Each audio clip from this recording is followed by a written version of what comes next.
Whoops. Okay. Let's try and get this right.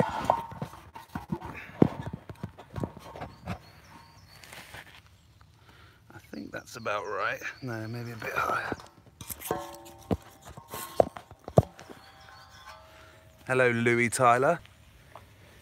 How you doing? What a beautiful day it is. It's absolutely stunning, isn't it? Tracy Marshall. Hello, hello, hello. Where are you from? Stephen Essenia.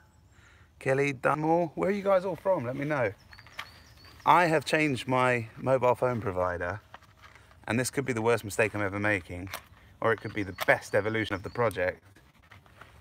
But I've now Australia, Gloucestershire. Oh, it's Sergios from Greece. Hello, and Kent. But I've got it. See, is this signal coming through all right? Because it seems like I've got 4G signal here with my new phone. Naomi Robinson in Australia. How are you? Proper Corco creator. We are going to try and make our first live fire here from Mansfield. You think it's fine? Oh, brilliant. Crystal clear. That's great news. Well, you can't quite see the fire yet, but you will soon. It is an absolutely stunning day here in the woods. I'm actually making a vlog right now, look. So I'm gonna vlog the very first live, which could be, yeah, I'm glad it's good quality. Could be the best choice I've ever made in terms of bringing you guys to be with me when I am here. Or it could be the worst choice in terms of losing the peace of what it means to be here. Please can I have a shout out from Scarborough? Yes, you can. But I'm gonna make a fire sitting here with you guys, and you can enjoy the end of the morning bird song. Which, can you hear the birds all right? Hello, Holly Murray. Can you guys hear the birds singing all right? There's 20 of you.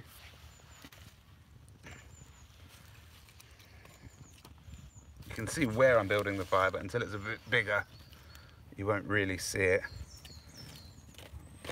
I'm just sort of having a spring, loud and clear, sounds so peaceful. Try and make a fire with matches. How would you make it? Rubbing sticks together. I've never quite managed that. Hello, Mary Hinge.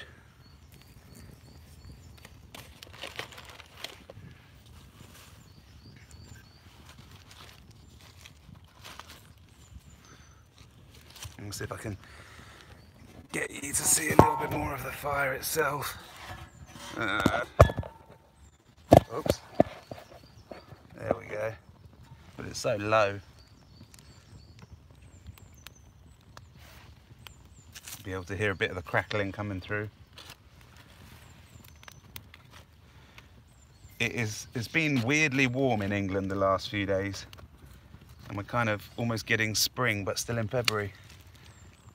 I'm doing very well. Please try not to burn the phone. Don't worry about my hands. We'll just make sure we don't burn the phone. Yeah, I'll try not to burn the phone. It does look like the flames are underneath it, but they're not quite. You guys got any questions or thoughts about Corcovado, about how the project's evolved or what's happened to the vlogs? Anything like that?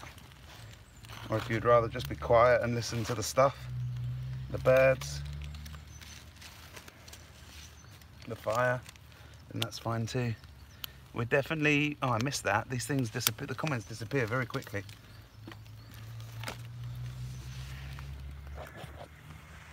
Oh.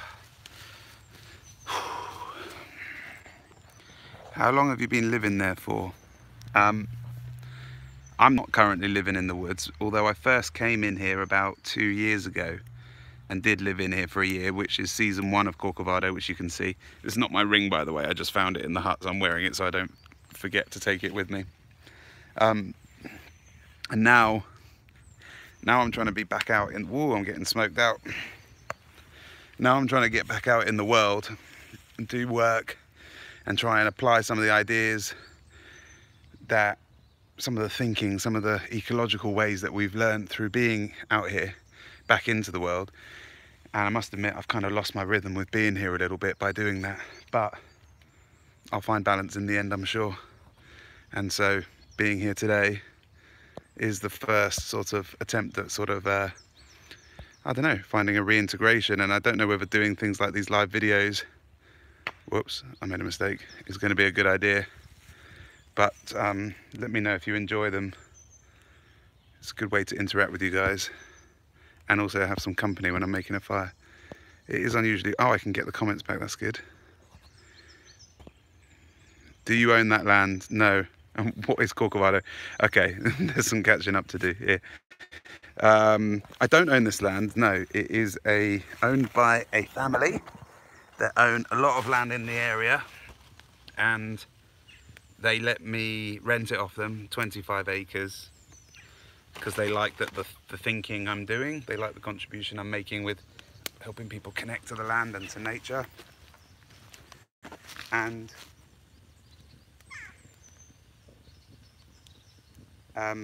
sorry, I thought I heard the pack of deer. And yeah, head to the website, as Naomi says, to learn more about the community. But they like me being, Ten Berg, it's Armory from the Belgian castle. Go check out the video that we made over there. But yeah, they let me spend time here because they like the work that we're doing, the thinking that we're doing. Oh wow, that sun looks good, doesn't it?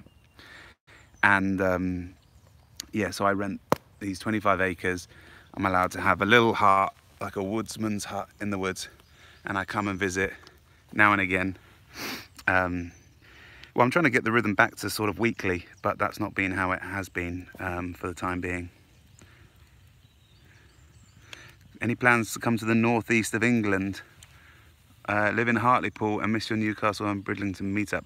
Well, I will be up in Newcastle for a conference called Thinking Digital, run by Herb Kim, where I'll be doing a talk, putting forward the best I can, all the ideas and things we've been working on in this project. So maybe you could come to that if you like technology and thinking about the future. Otherwise, if you don't like that kind of thing, it's quite possible that we could do a meetup in Newcastle at a coffee shop whilst I'm up. Let me know if you'd like to do that. Maybe email me if you're keen for that, and we could try and arrange it and let other people know. I appreciate you asking. The guys in Bridlington as well, by the way, if you ever get a chance to go out to the coast there, the cliffs are absolutely incredible. Am I going to be making any more huts? Well, I hope so, but not here, not in the woods. If anything, I don't think we need as many huts as we've got here, because it's not for living here, it's for visiting. Say hello to the vlog, everybody. I'm making a little clip to add to the vlog.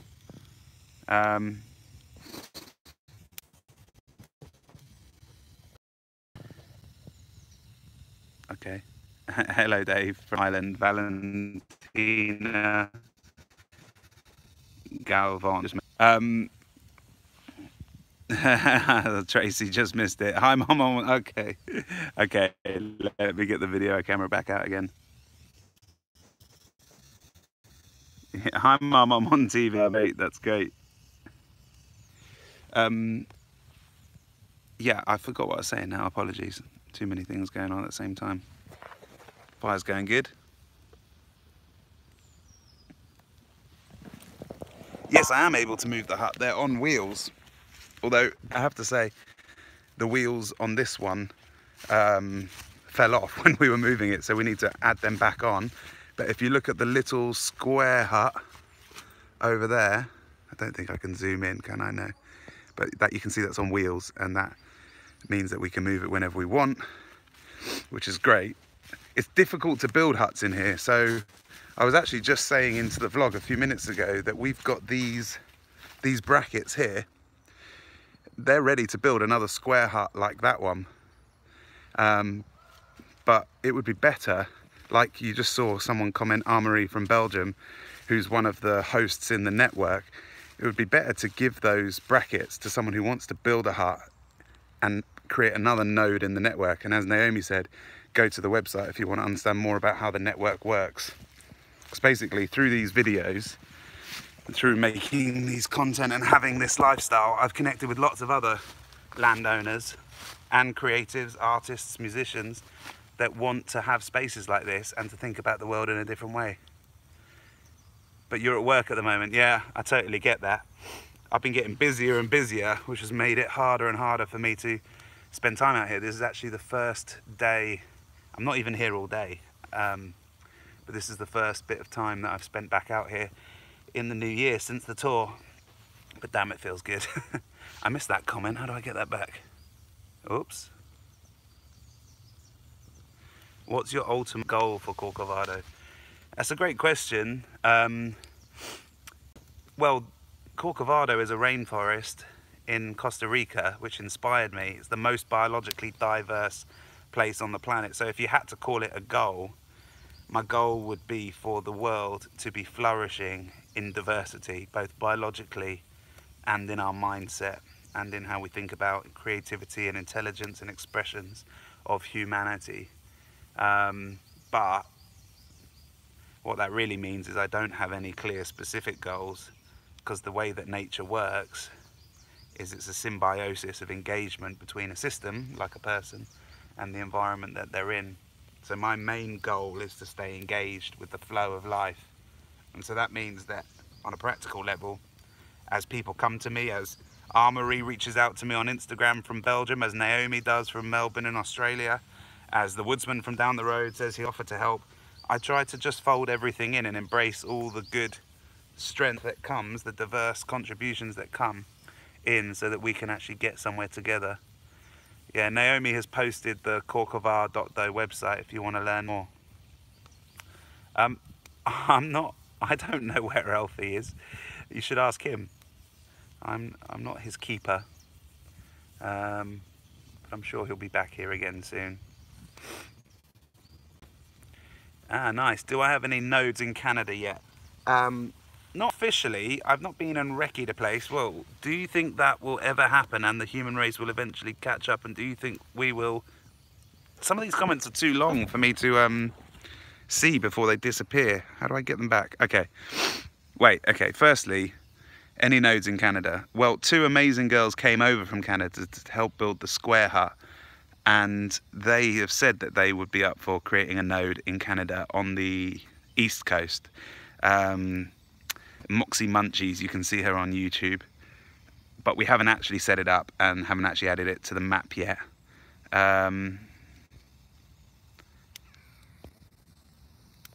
But we will at some point. But if you want to create a space, either a little Corco box, a little veggie patch, or whether you want to create a hut or a space that people are welcome to come to, then let us know and we'll see if we can come over and do a recce. Do you think that, but I will say though, I'm in a couple of months, in about a month's time, I'm coming over to Detroit, Oregon and LA to recce new bases for the network, and then hopefully we will be going to Ethiopia, Rwanda and Cape Town as well to expand a bit more globally outside of Europe. Do you think that will ever happen and the human race will eventually catch up? Or do you think we'll continue to ruin our planet for the next generations? That's a great question, and I don't think anybody really knows the answer.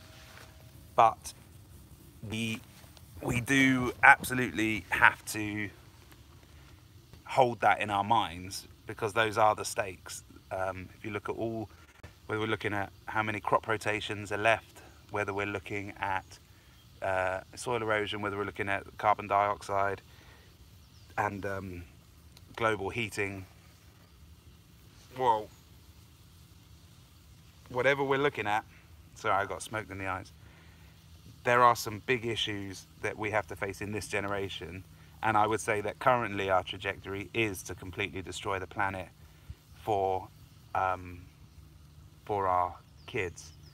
However, we absolutely have it within our power, within our control, to change our habits, to change the way governance works, and to put ourselves on a more light, sustainable path that embraces the solutions that we've already got. So I basically think it's up to you and me to decide what we're going to do with our lives and what kind of world we're going to leave our kids.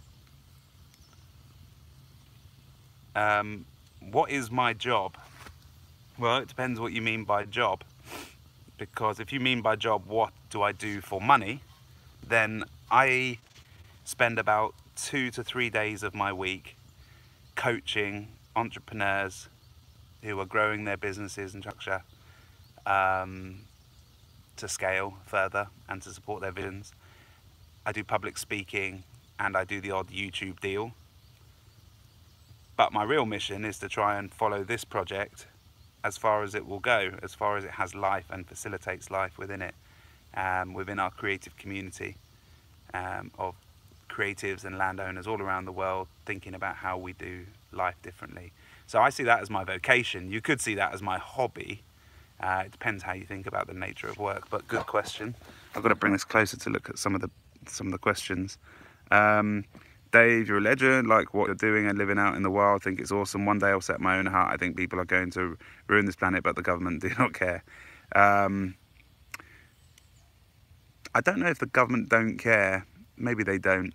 I think that's a bit of a general thing to say. I think it's just that the system's not very good. And just to clarify, I'm not currently living here. I have lived here and I love spending time here. I'm trying to be here weekly, but that living experiment is now over. Currently trying to be as self-sufficient as possible. I only have very little land. What do you recommend? Depends how little land you mean. If you've got 1 meter, then I'd build a little corco box, a raised bed on wheels, out of pallets for free, and plant some veggies in there. Get into the cycle of how things grow.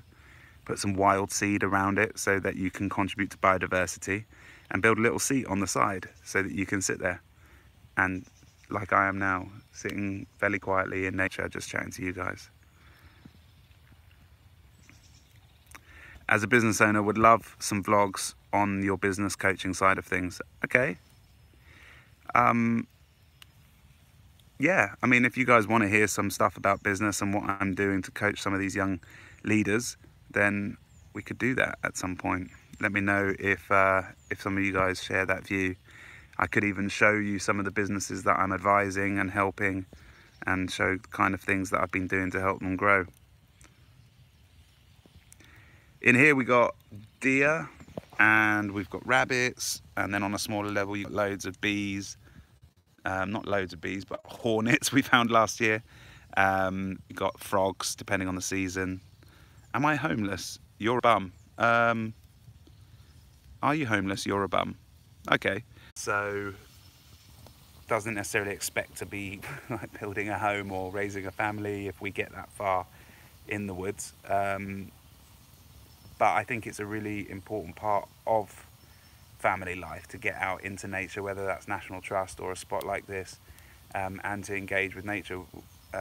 We took her nephews and nieces out to a park the other day and were finding nature and learning about the trees and what happens if we cut all the trees down, and they were the most engaged I've ever seen them, which was a complete surprise to me.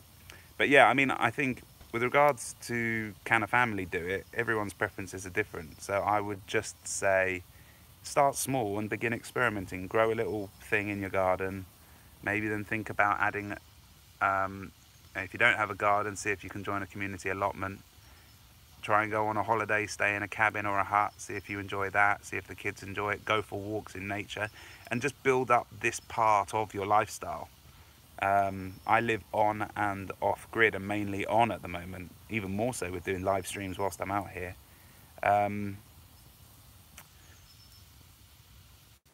But everybody will find a different calibration of how much time they can spend out in nature and how much they need to be in the world, depending on so many factors in the modern world. But if you have that bit in your life, then you can go to it and calibrate your life accordingly with the demands that you're facing.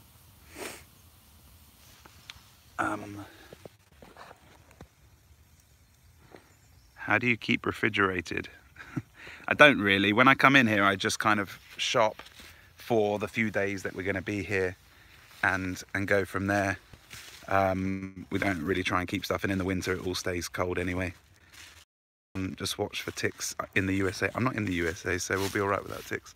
This is the table that Josh built for the Western part of the tour, which I think you can agree is absolutely amazing.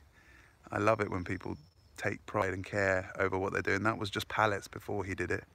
So incredible, really. What do you think? I'm just going to gloss over questions, guys, that don't seem to be too, well, or maybe they're specific, but specific about stuff that we're not really engaging with, like football. Would love to see videos about starting, running a creative business, talking about different ways to make an income. Okay, well, let me tell you this, guys. Like, I used to run businesses for 10 years, and then I stopped doing that when I came to the woods. And now I'm helping other people do the business thing.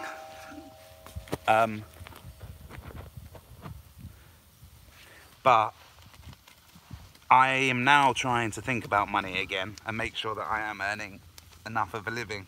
And if you go online and look at the statistics, you'll see that there is a correlation between money and happiness, on average around the world, up to about £60,000 a year.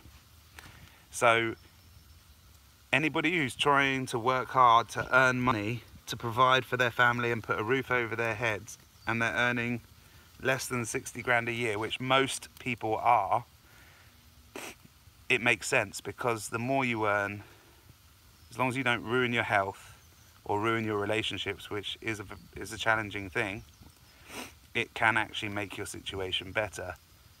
The challenge when people earn more than 60 grand is that the graph shows that there is no statistical correlation between more money than 60 grand a year and happiness. So then you have to ask the question, what's the point in earning more than 60 grand a year?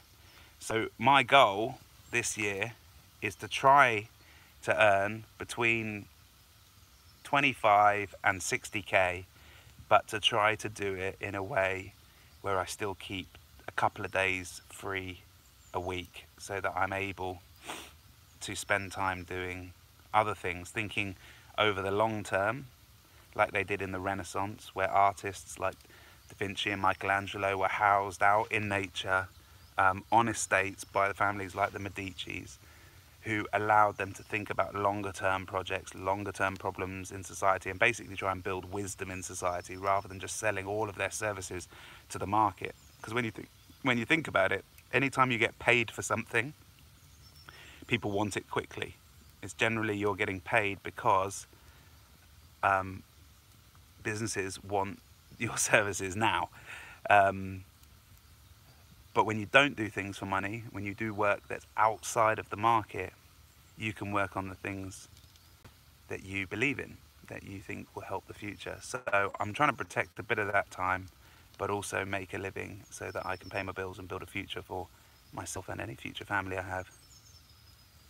Okay, I'm actually I didn't think about this being a Q&A, but you guys have been asking loads of great questions. So I'm actually just gonna sit quietly for a few minutes. And I hope you guys will enjoy that. And where are we at? We're at 25 minutes. At about 30 minutes, we can have another chat again. But let's see if we can just, I'll tell you what, let me turn you out so you can see the woodland. I'm going to put you here where I'm sitting, give you the front row seat so you can actually see the woodland.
Be back in a minute.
Actually, I want to show you the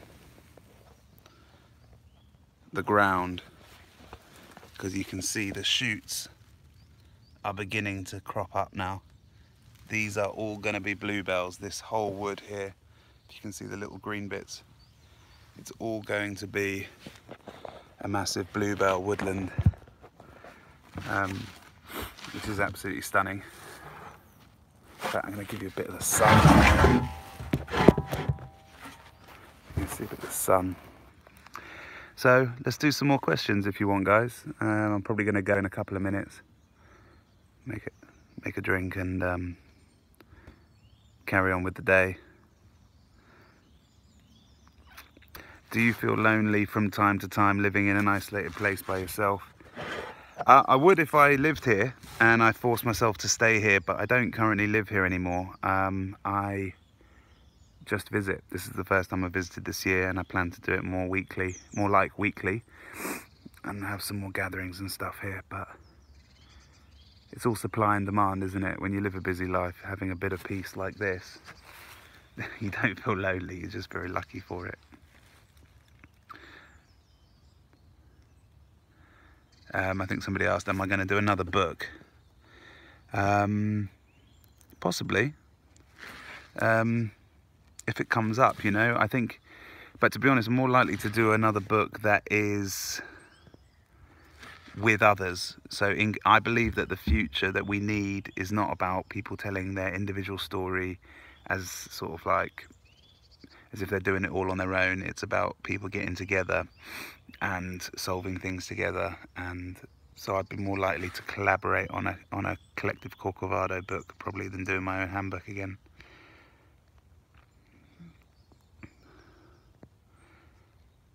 What's the goal for 2019? Thank you, Laura R078. Oh, let's see my first butterfly. That's pretty early. The plan is to go global with the network, to figure out how to build a global hamlet of friends, community of creatives and landowners around the world, that can create spaces, and also make sure that people are creating spaces in their daily life. Can you hear me if I speak quietly? So yeah, that's one goal, and the other is to that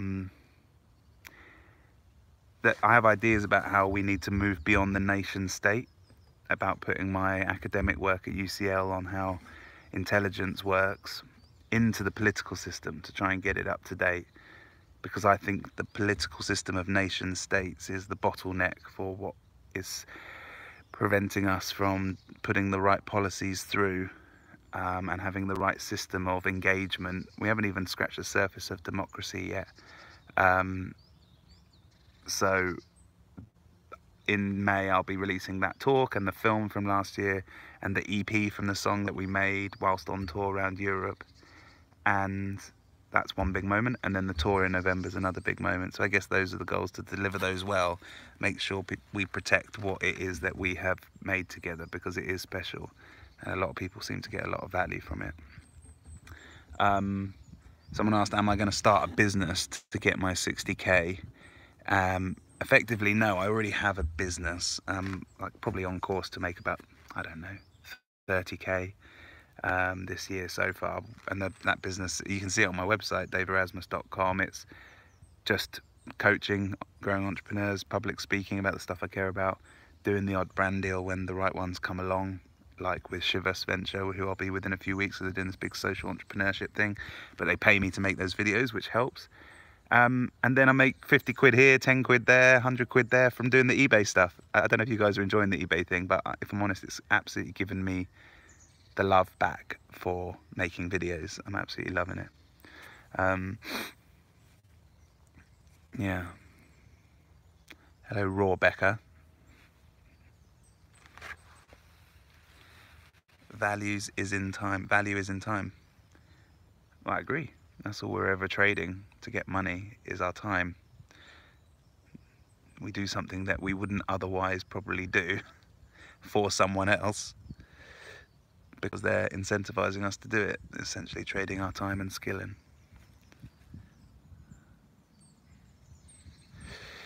Is it stressful not knowing how much money you will earn daily, monthly? Well, probably about £2 grand a month now. I have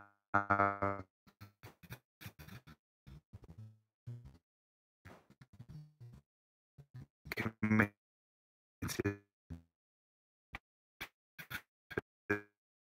the year